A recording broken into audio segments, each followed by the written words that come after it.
Jaipur house स्थित पारस pearls extension welfare society के निवासियों ने बिल्डर पर वित्तीय अनियमितताओं, अवैध निर्माण, सुरक्षा मानकों की अनदेखी तथा उत्पीड़न के गंभीर आरोप लगाते हुए आगरा जिला अधिकारी को ज्ञापन सौंपकर कार्रवाई की मांग की है। सोसाइटी के निवासियों का आरोप है कि बिल्डर कंपनी श्री राम आशियाना प्राइवेट लिमिटेड के निदेशक मुकेश जैन एवं सुनीत जैन द्वारा वर्षों से नियमों की अनदेखी कर निवासियों के हितों के साथ खिलवाड़ किया जा रहा है। ज्ञापन में कहा गया है कि बहुमंजिला इमारत के मुख्य पिलरों में गहरी दरारें आ चुकी हैं और कई स्थानों पर सरिया तक बाहर दिखाई देने लगा है। इसके बावजूद बिना पूर्णता प्रमाण पत्र सीसी एवं अग्निशमन विभाग की अनापत्ति प्रमाण पत्र फायर एनओसी के करीब 110 परिवारों को पजेशन दे दिया गया।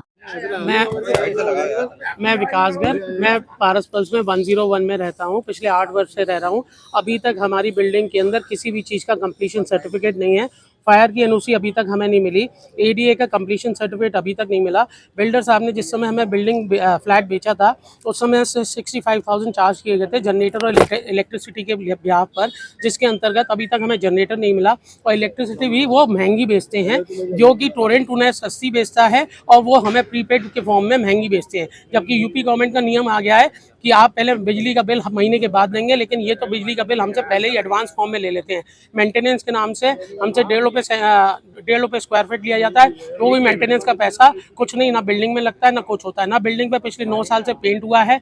बिल्डिंग की हालत इतनी, उसके पिलर्स जो इतने डैमेज हैं जिनको रिपेयरेशन की ज़रूरत है वो भी रिपेयर नहीं हो पा रहे हैं। हम लोग पिछले लगेज लिफ्ट नहीं है हमारे यहाँ। अगर 9वीं मंजिल पे 9th फ्लोर पे किसी की डेथ हो जाती है तो उसको छोटी सी लिफ्ट में एक बोरे के अंदर पैक करके किसी की डेड बॉडी को नीचे लाते हैं।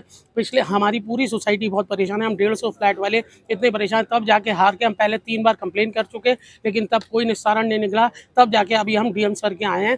प्लीज़ हेल्प करिए, प्लीज़। निवासियों ने आरोप लगाया कि सोसाइटी में फायर फाइटिंग सिस्टम और अलार्म व्यवस्था पूरी तरह जर्जर एवं निष्क्रिय है, जिससे 500 से अधिक लोगों की सुरक्षा खतरे में बनी हुई है।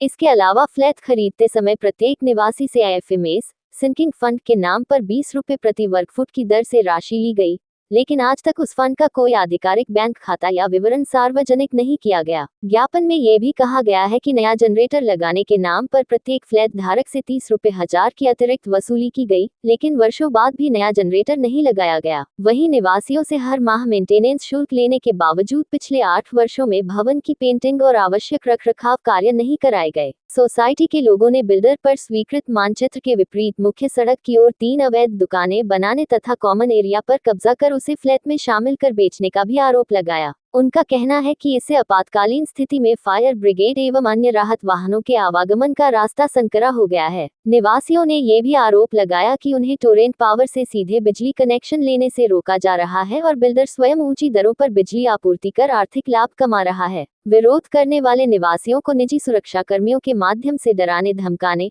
बिजली पानी काटने की धमकी देने तथा झूठे नोटिस भेजकर दबाव बनाने के आरोप भी लगाए गए हैं। ज्ञापन के माध्यम से निवासियों ने एडीए प्रशासन से भवन का तत्काल स्ट्रक्चरल ऑडिट कराने, मेंटेनेंस एवं अन्य मदों में ली गई धनराशि की वित्तीय जांच कराने, कॉमन एरिया पर किए गए अतिक्रमण को हटाने, टोरेंट पावर से सीधे बिजली कनेक्शन उपलब्ध कराने तथा दोषी बिल्डरों के खिलाफ एफआईआर दर्ज कर सख्त कानूनी कार्रवाई करने की मांग की है। सोसाइटी के निवासियों का कहना है कि यदि समय रहते कार्रवाई नहीं हुई तो सैकड़ों लोगों की सुरक्षा खतरे में पड़ सकती है। उन्होंने प्रशासन से मामले को गंभीरता से लेते हुए शीघ्र हस्तक्षेप करने की मांग की है।